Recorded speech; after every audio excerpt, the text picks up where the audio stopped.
And besides buying key pieces, another thing that you want to pay attention to is my state that I live in has tax-free weekend, and maybe a lot of other states too have tax-free weekend. They have it on different weekends, so just kind of wait and see when tax-free weekend is. They have tax-free weekend and tax-free on a lot of back-to-school clothes and things like that. So the best time to wait for back-to-school shopping is during tax-free weekend. I know it's probably the most hectic time to go shopping, but again, you save a lot of money. You can print off a lot of coupons, look online, see what kind of coupons you can find, and see what the best store for you to buy most of your clothes.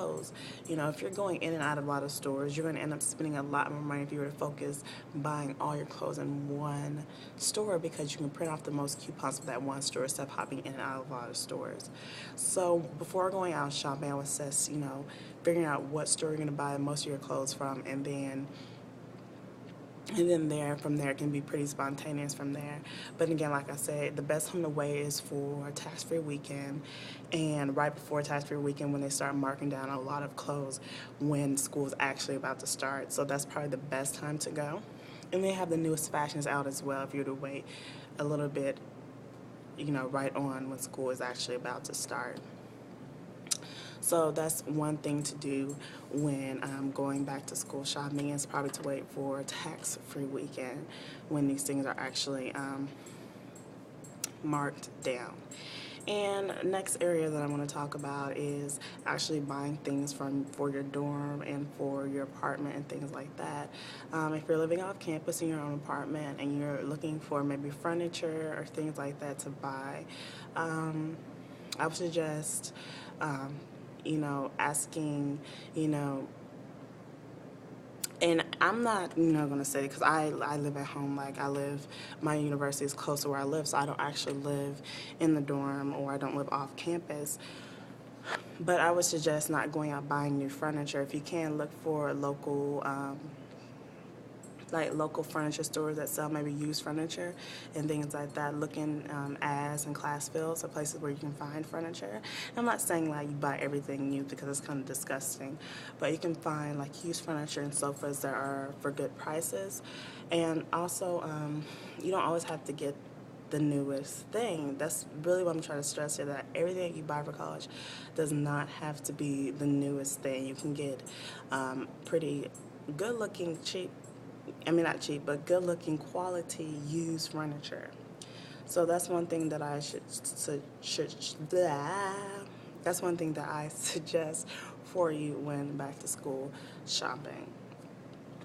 Another thing that I do want to talk about is also school supplies and accessories. The upside of college is that you don't have to buy a lot of those school supplies that you would buy when you were in junior high and elementary, like crayons, colored pencils, scissors, pencil boxes and things like that, rulers and things like that. The thing probably that you're going to spend the most money on is probably paper and pens. And if you're like me, I have all my pencils for 2 weeks, and then a month later or even 3 weeks later, all my pencils are gone. So the thing that you're probably going to spend your most money on in school supplies is probably going to be pencils, maybe calculators and paper and things like that. But I really don't buy a lot of school supplies because I really don't have to. My main focus is just textbooks. So that's pretty much all my back to school tips and tricks for people out there who are preparing for back to school this year. And if you're a freshman, you have any more questions about textbooks and things like that, the thing that I probably don't know least about is probably maybe dorm or off-campus living, because I haven't really done that.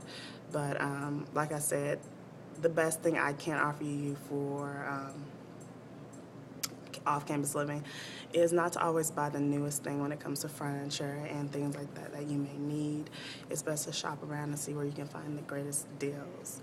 Also, it's best to always pay your bills first, your utilities and things like that, before you actually go out and have fun on the weekends, or before you buy all these clothes for back to school. It's important to know how much your rent is going to cost and how much your utilities are going to cost, and if you can find a roommate who can maybe split the bill with you. So that's one important tip that I can offer you. Also, for clothing shopping, like I said, it's best to go during tax-free weekend. And for textbooks, like I said, always, always, always shop online for textbooks.